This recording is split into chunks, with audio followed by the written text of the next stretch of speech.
Hello guys, good day. So welcome for another video. So ngayon mag-unbox tayo ng order natin sa Shopee. So ito yung money wallet organizer. So titingnan natin kung maganda ba yung quality niya sa loob. So gugupitin natin and then bubuksan. Makikita natin, so bali parang tatlo yung laman nito. So na remember ko na tatlo pala yung in order ko. So ayan, so color black siya, no? Na titingnan natin kung maganda yung quality ng item na ito.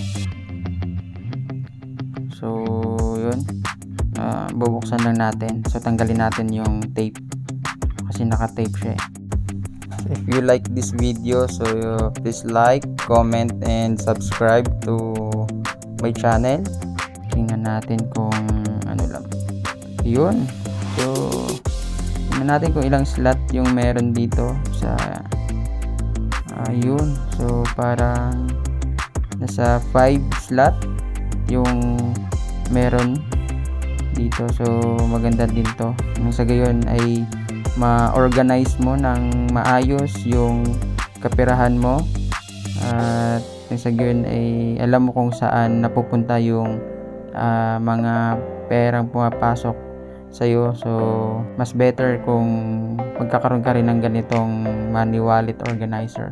Maganda yung quality niya. So guys, thank you for watching and see you for my next video.